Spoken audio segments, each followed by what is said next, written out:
सर्वार्थ सिद्धि ग्रंथ में आचार्य पूज्यपाद स्वामी ने नाम लिख करके बोला है कि ये मूलक आर्द्राणी श्रृंगवेराणी अनंत काय व्यपदेशारहाणी न सेवनीयानी, सेवन करने योग्य नहीं है।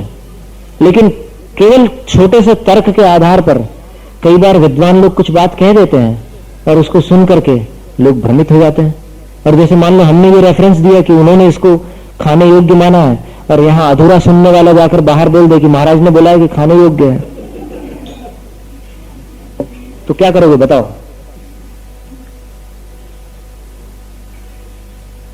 फिर कोई आचार्य जी से बोल सकता है कि महाराज उन्होंने कह दिया है कि खाने योग्य है। आचार्य जी पूछेंगे हमसे, और वो भी हंसेंगे। वैसे आचार्य जी बहुत समझदार है वो आपसे ज्यादा जानते हैं हमें। गुरु से शिष्य की कौन सी बात अनजानी है, सागर को मालूम है बूंद में कितना पानी है। वो ज्यादा जानते हैं, इसलिए वो तो हंसेंगे आपके ऊपर कि आप क्या सुन करके आ गए।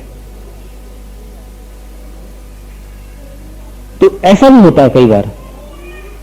तो बात स्पष्ट हो गई शासन देवी देवताओं के बारे में। किस रूप में आप प्रशंसा कर रहे हैं उनकी? शासन सक्ता देवतात्वेन यदा तत्करोति न तम सम्यक तुम म्लानता हेतु। इनको थोड़ा सा आप देख लीजिए। क्या है कि शास्त्र स्वाध्याय में व्यवधान नहीं होना चाहिए।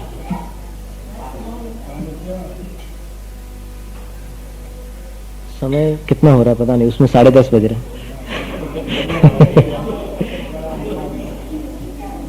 ठीक 9:15 नहीं हुए अभी। तो ऐसी बहुत सी चर्चाएं हैं। अब समाधान कुछ निकल रहे हैं, लेकिन क्या होता है कि कुछ साधु इसका बहुत कड़क विरोध करते हैं। उनको भी हम गलत नहीं मानते। गलत न मानने का कारण क्या है? गलत न मानने का कारण यह है कि जो अधूरी समझ वाले लोग वहां जाते हैं और फिर उनको किस रूप से आदर देना ये नहीं जानते, वे इनको भगवान मानने लग जाते हैं। तो ऐसे में कितना नुकसान होता है।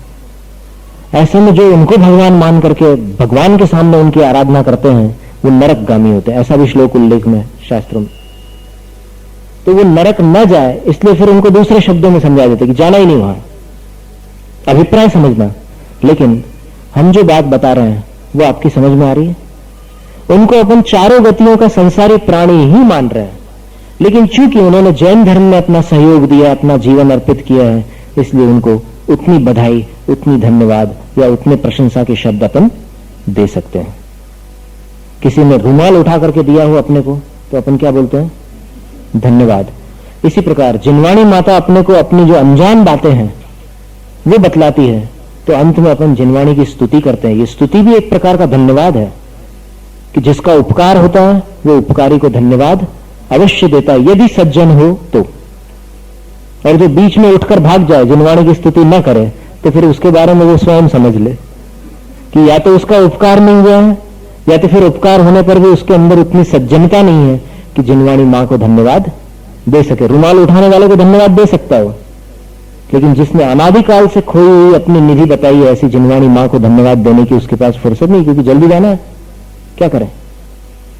सुनने की फुर्सत थी उसके पास, बीच में उठकर नहीं गया, लेकिन जैसे जिनवाणी स्तुति का समय आया तो चले उठ के घर नमस्ते। तो बहुत स्टाइल से करते हैं नमस्ते। जब बाहर जाते हैं ना तो थोड़ा सा ऐसे झुक करके जाते हैं सामने, बहुत अदा के साथ। ऐसा नहीं, या कम से कम एक कायोत्सर्ग करके जाइए। अगर आपको बहुत जरूरी है जाना तो कायोत्सर्ग करके जाइए। बिना 9 बार नमोकार मंत्र पढ़े सभा के बीच से उठना पाप बंद का कारण है। इससे आगे चल करके आपको ऐसा ज्ञानावरण होगा कि उस उदय में आपको ज्ञान ही नहीं बढ़ेगा, ऐसी स्थिति बन जाएगी। इसी प्रकार जिन्होंने, चाहे वो मनुष्य हो, तिर्यंश हो या कोई देवी देवता, देखो आचार्य समंतभद्र स्वामी ने वसतिका दान में एक सुअर की स्तुति की है। आप सुनकर के आश्चर्यचकित हो रहे हैं? अब हम आपको श्लोक सुनाएं तो आपका आश्चर्य दूर हो। श्रीशेन वृषभ सेने कौंडेश सूकरश्च दृष्टान्ताः वैयावृत्यस्यैते चतुर्विकल्पस्य मंतव्याः। 4 जो वैयावृत्ति के भेद हैं उसमें आवास दान में, मतलब साधु को रहने का जो स्थान दिया जाता है, उसमें एक सूअर का दृष्टांत है कि साधु गुफा में विराजमान है और एक शेर उनको खाने आ जाता है। तो जंगली सूअर आकर के अपनी जान गंवाकर शेर को भी मारता है, खुद भी मर जाता है, लेकिन साधु पर आंच नहीं आना देता। इसलिए उस सूअर का नाम जिनवाणी में दिया है। एक सूअर ने जब मुनि की रक्षा की तो उसका दृष्टांत श्रावकाचार ग्रंथ में श्रावकों को सबक सिखाने के लिए आचार्य समंतभद्र स्वामी दे रहे हैं। माने वो भी सूअर भी प्रशंसा का पात्र बन गया।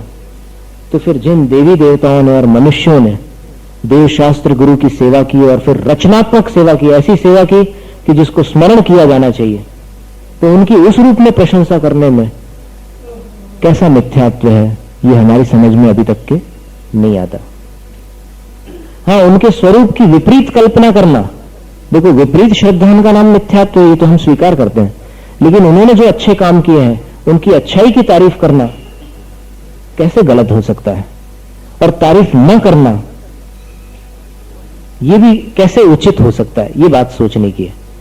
तो इसलिए शासन देवी देवता जो है उनको उनके योग्य सत्कार देना अनुचित नहीं है। इसके लिए अंत में हम एक श्लोक आपको सुना देते हैं।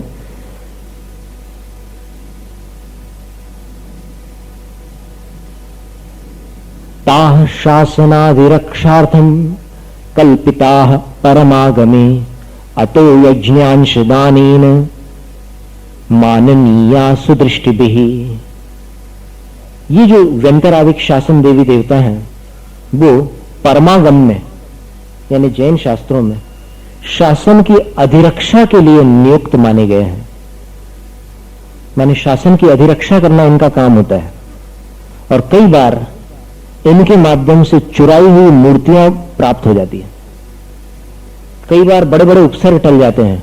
शाडोरा के मंदिर में, अशोकनगर और गुना के बीच में एक मंदिर आता है, वहां पर इन देवताओं के निशान भी है, और फिर वहां पर बोलते हैं कि ये मार्बल के ऊपर जो पैरों के निशान पड़े हुए हैं वो यहाँ देवता लोग नृत्य करते हैं।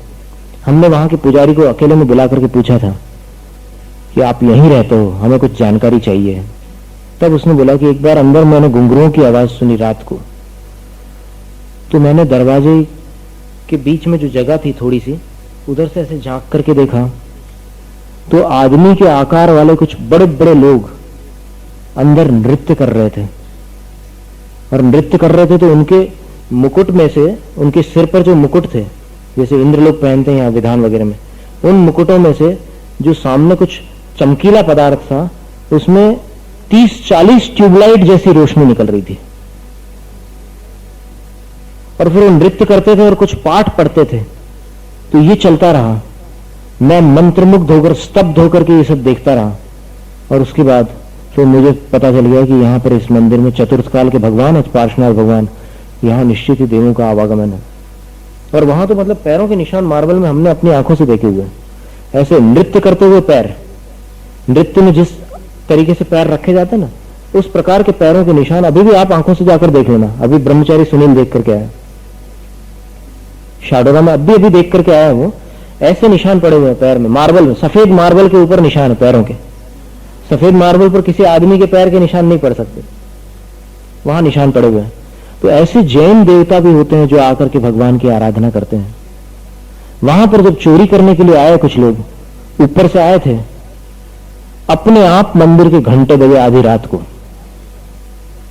और तुरंत पूरी समाज इकट्ठा हो गई, वो चोर जान बचा करके भागे हैं।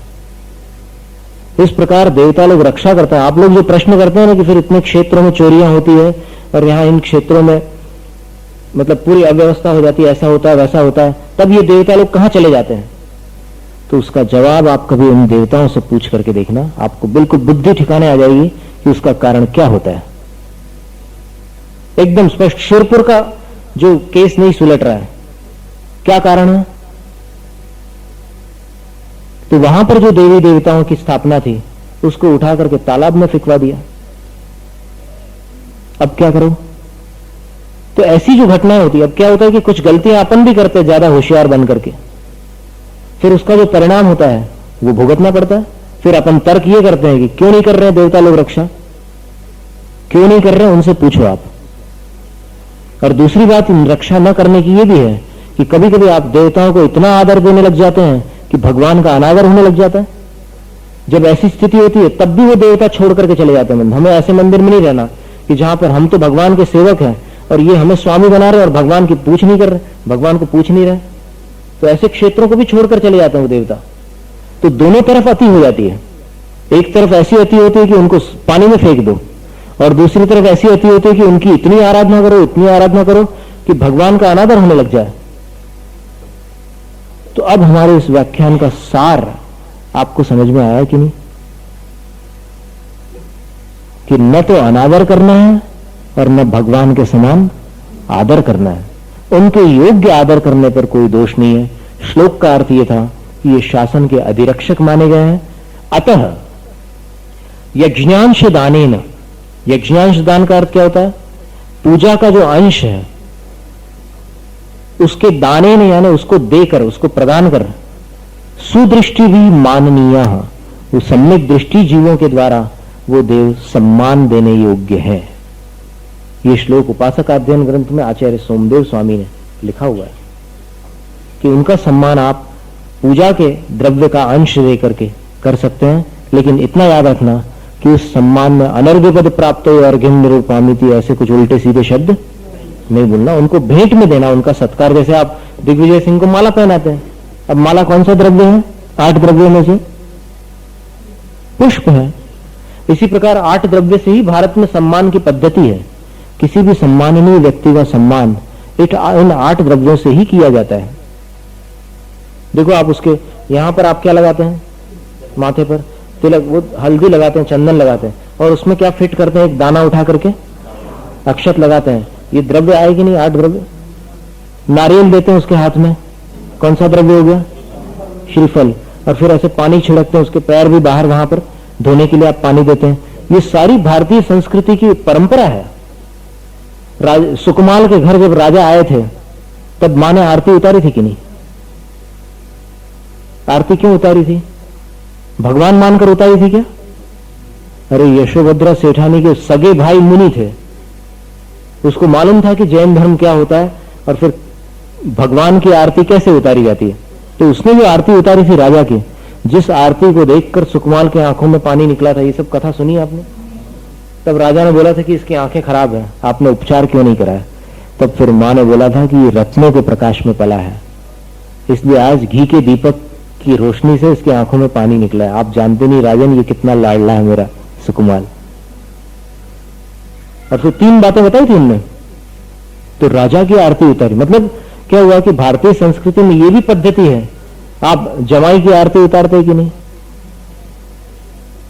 अब है, पद्धति तो है, पद्धति तो है,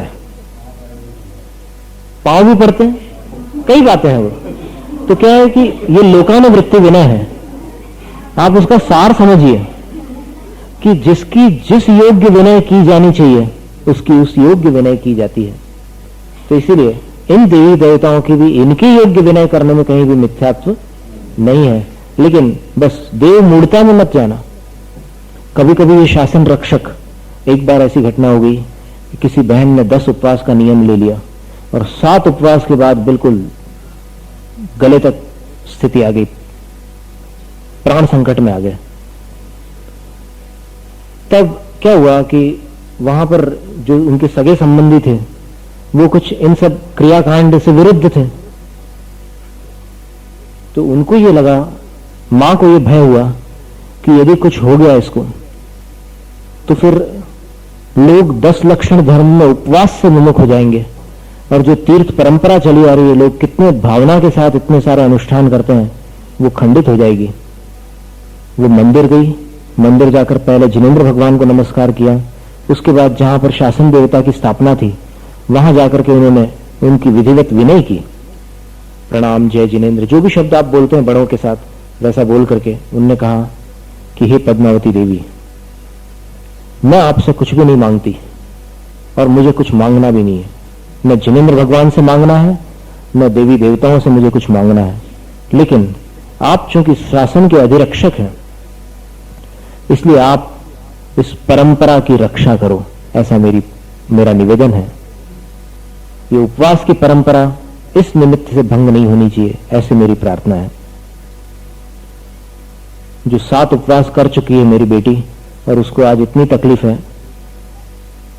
कि जीवन संकट में आ गया है, तो आप उनकी रक्षा करो। ऐसा उसने बहुत भावना के साथ बोला। और जब घर लौट करके आती है अपनी बेटी के पास, तो फिर वो बेटी बोलती है कि मेरी पीठ पर किसने हाथ रखा है और अब मुझे तकलीफ नहीं हो रही है, बोले अब मैं 3 उपवास आसानी से कर लूंगी, बोलती है। और फिर उसने 3 उपवास आनंद पूर्वक संपन्न किए, उसको दोबारा तकलीफ नहीं हुई। तो ये शासन रक्षक देव, आप अगर ऐसी धर्म कार्य संबंधी रक्षा के निवेदन करो उनसे, तो फिर वो धर्म कार्य में सहायक भी बनते हैं। इसलिए इनका इतना घोर अनादर और इतना अपमान और इतना इनको कुदेव कह देना कितनी बड़ी गाली है, सोचो आप। कुदेव अपशब्द है कि नहीं?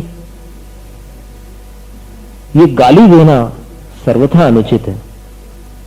तो इनका जितना योग्य आदर करना है उतना आदर करने में कोई आपत्ति हम नहीं समझते।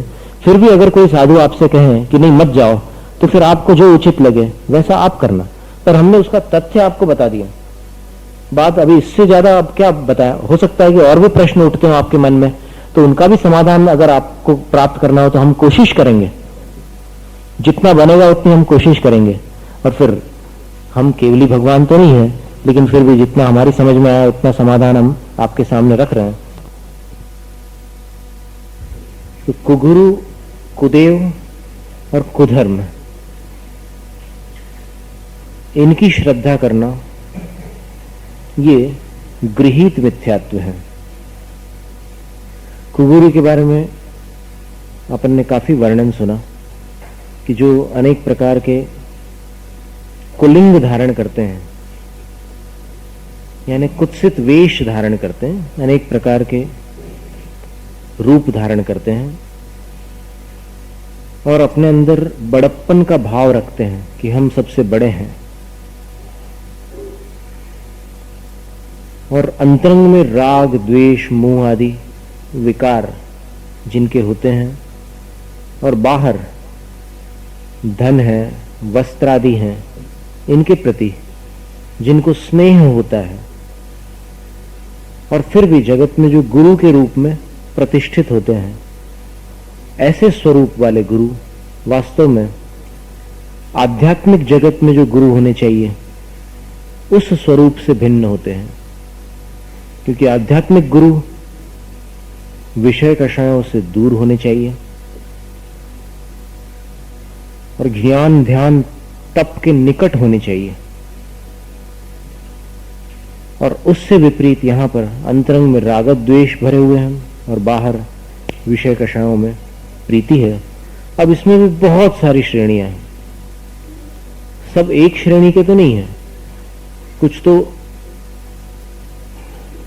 भाषा के स्तर पर भी, आध्यात्मिक भाषा तो छोड़ो आप, सज्जन की भाषा से भी परे हैं। यानी कभी अपशब्द भी उनके मुख से उच्चारित होते हैं और बहुत अटपटी कड़वी भाषा या कुछ भी बोलते हैं।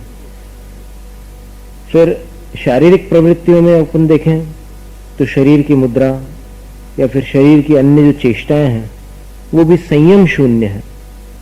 फिर मानसिक विचार भी उनके देखें तो मानसिक विचार वैसे दिखते नहीं है, लेकिन फिर भी उनकी चेष्टाओं से यदि अनुमानित करें तो फिर उनके मानसिक विचार भी बिल्कुल विरुद्ध मिलेंगे। तो जो विकृतियां अपने अंदर नहीं है वो जिनके अंदर हो उसको गुरु कैसे माने? यानी जो बुराइयां अपने में नहीं है वो बुराइयां जिसमें होगी उसको आप गुरु मानोगे, तो फिर आप उन बुराइयों को ही प्राप्त कर सकोगे, वो बुराइयां ही सीखने मिलेंगी। फिर कुछ ऐसे रहते हैं कि जिन्होंने कुछ सदाचार अंगीकार किया है, लेकिन फिर भी जो आध्यात्मिक ऊंचाई है, यानी जिसको गुरु पद कहा गया है, उसकी योग्यता जहां पर पूर्ण नहीं है। कुछ मीठी वाणी है उनके पास, लेकिन राग, द्वेष और असंयम से जो अभी तक ऊपर नहीं उठ सके हैं। तो ऐसे सज्जन पुरुष तो गृहस्थों में भी पाए जाते हैं जो अच्छे विद्वान होते हैं और फिर कुछ बुराइयों से दूर भी रहते हैं, और सुझाव भी आप मांगे तो बहुत अच्छे सुझाव देते हैं, और कुछ अच्छी चर्चाएं भी कर सकते हैं, धर्म कथाएं भी कर सकते हैं। पर फिर भी जो गुरु का स्वरूप होना चाहिए, उस स्वरूप में जो त्याग, तप, ध्यान, अध्यात्म, इनका जो समावेश है वो जहां नहीं पाया जाता, ऐसी स्थिति में फिर वो सज्जन होते हुए भी यदि गुरु के स्थान पर विराजमान है तो उनको सुगुरु की श्रेणी में तो नहीं रखा जाएगा, और उनकी अगर आप सेवा करोगे आध्यात्मिक गुरु मान करके, सच्चे गुरु मान करके, तो फिर वो कुगुरु की आराधना ही कहलाएगी। फिर सच्चे गुरु कौन है? कि जिनके अंदर रागादिक न हो। कौन से रागादिक न हो? जो संयम का घात करने वाले रागादिक। देखो, दो प्रकार के राग होते हैं, एक असंयमी का राग और दूसरा संयमी का राग। साधु जब उपदेश देते हैं अथवा किसी को आशीर्वाद देते हैं अथवा और किसी के कल्याण की बात सोचते हैं तो उस समय वीतराग दशा नहीं होती, क्योंकि वीतराग दशा में किसी से कोई लेना देना नहीं, न किसी के प्रति राग है न द्वेष है। पर सराग दशा में ऐसी प्रवृत्तियां निर्ग्रंथ साधु में भी पाई जाती है, सच्चे जैन गुरु में भी ऐसी स्थिति हो सकती है। पर कल्याण की भावना क्या है? राग है कि नहीं है? राग है, उसको शुभ राग कहते हैं, शुभोपयोग कहते हैं। इसलिए जो लोग एक क्षण में इस प्रश्न का उत्तर देते हैं कि जैन साधु सराग होते हैं या वीतराग, तो तुरंत बोल देते हैं कि वीतराग, तो वो उतावली करते हैं। वास्तव में जैन साधु सराग भी हो सकते हैं और वीतराग भी हो सकते हैं। जो दीक्षा देते हैं शिष्यों को, दीक्षा देना क्या वीतराग परिणति है?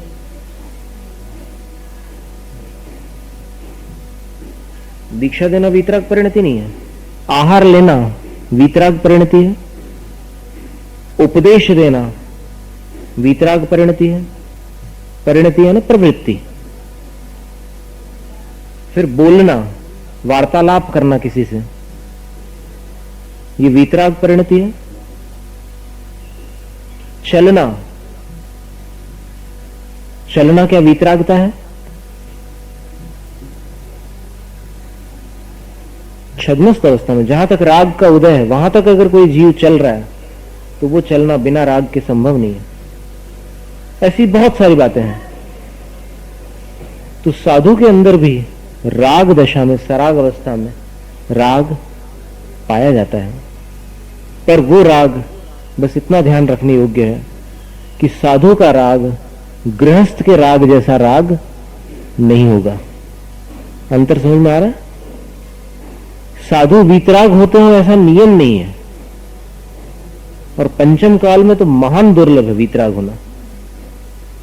पर जनता में ये प्रचार है कि दिगंबर जैन साधु तो एकदम वीतरागी होते हैं, उनको कोई किसी से राग द्वेष नहीं होता, कोई किसी से कुछ लेना देना नहीं। लेकिन ये जो उदाहरण दिए हमने आपको, आहार करना, चलना, बोलना, उपदेश देना, दीक्षा देना, ये सारी प्रवृत्तियां जो है ये राग के बिना हो नहीं सकती। अगर राग रहित हो जाए साधु तो ध्यान के सिवाय कुछ नहीं बचता करने को। स्वाध्याय भी नहीं कर सकते बिना राग के। स्वाध्याय वीतराग परिणति है क्या? अगर कोई कहता है कि स्वाध्याय वीतराग परिणति है तो उसको जैन मार्ग में अंगूठा छाप माना जाएगा, क्योंकि स्वाध्याय के लिए एक तो पुस्तक उठाना, आंखों से पेजेस खोलना, ये सब बिना राग के होता है क्या? पेज क्यों खोल रहे हैं आप? उसी को रहने दो ना और बैठो आप वीतराग भाव से। नहीं, राग है, आगे पढ़ने का राग है कि नहीं, या फिर इसमें क्या चीज है इसको जानने का राग है कि नहीं। जिज्ञासा ज्ञान नहीं है, जिज्ञासा राग है। जिज्ञासा का अर्थ क्या होता है? जानने की इच्छा। तो इच्छा क्या होगी? इच्छा क्या हुई? इच्छा राग है। इसलिए अपन बहुत उतावली न करें। साधु के बारे में बहुत कुछ बाकी है आपको जानना। अभी तो पिछले वर्ष जो हमने व्याख्यान दिए थे वहां पर बहुत सारे मुमुक्षु भाई भी बैठे हुए थे।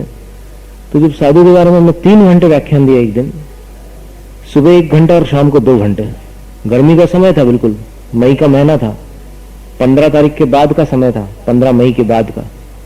और 3 घंटे जब हमने व्याख्यान दिया तब फिर वो लोग बाद में हमसे मिलने आए और बोले कि हमारी कैसेट हम भूसना चाहते हैं, जो पुरानी कैसेट है, जो चीज हमारे अंदर भरी हुई है मुनि के बारे में, हम नए सिरे से समझना चाहते हैं। तब फिर हमने बोला कि मुनि का ज्ञान मूलाचार से नहीं होता। मूलाचार में तो मुनि को क्या करना चाहिए और क्या क्या कर सकते हैं मुनि, उसका विवरण है। 4 महीने के अंदर केशलूंज करना चाहिए, ये आप मूलाचार में पढ़ सकते हैं।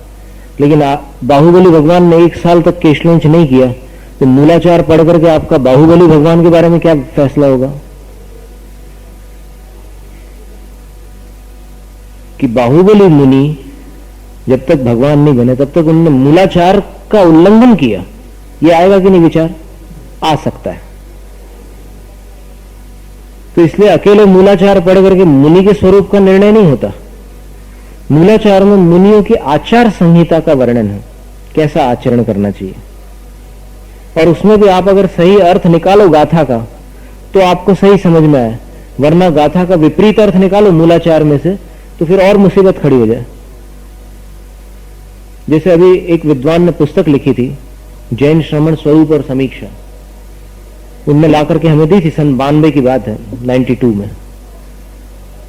उसमें लिखा था कि मूलाचार ग्रंथ में आता है कि आर्य का साधु से 7 हाथ दूर बैठकर उनकी वंदना करती है, उपाध्याय से 6 हाथ दूर बैठकर वंदना करती है, और आचार्य से 5 हाथ दूर बैठ करके वंदना करती है। तो फिर जब आर्यिकाओं के लिए इतनी दूरी मूलाचार ग्रंथ में बताई है, तो फिर स्त्रियां मुनियों को आहार कैसे दे सकती है? देखो तर्क क्या निकला। गाथा का समुचित अर्थ न समझ में आने के कारण कुतर्क पैदा हो गया कि जब आर्यिकाओं को इतनी दूर रहने को कहा है, तो फिर जो सामान्य स्त्रियां हैं, गृहस्थ स्त्रियां हैं, वो आहार देते समय साधु के पास कैसे आ सकती है?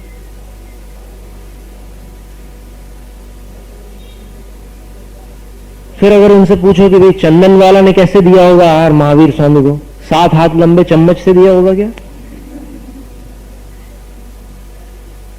क्योंकि 7 हाथ दूर रहना चाहिए आर्यिका को, और आर्यिका को जब 7 हाथ दूर रहना चाहिए तो फिर असंयमी स्त्री को तो फिर कितने दूर रहना चाहिए? उसका गणित लगाओ फिर, तो कम से कम 7 हाथ की तो चम्मच रही होगी, उससे लंबी रही होगी। और उतनी चम्मच से आहार दिया जा सकता है क्या? पहले तो उस चम्मच में से कुछ न गिरे, यही मुसीबत का काम हो जाए। तो ये सब कुतर्क है बिल्कुल।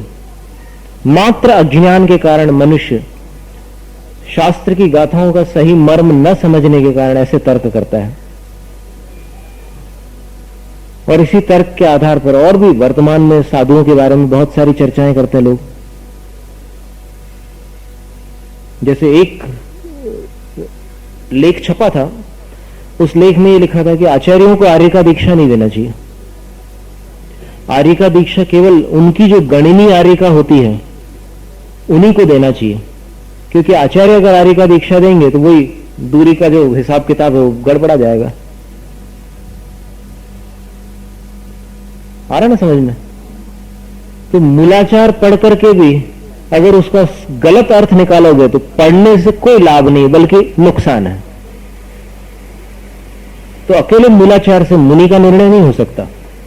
इसी प्रकार नियमसार में भी मुनि के स्वरूप का वर्णन है, 13 प्रकार के व्यवहार चारित्र का वर्णन है। उस व्यवहार चारित्र को पढ़ने से भी कोई सोच ले कि भाई यही मुनि का स्वरूप है तो मुनि को ऐसा ही होना चाहिए, अगर इसमें कहीं भी कुछ ज्यादा या कम हो तो फिर वो मुनि नहीं हो सकते।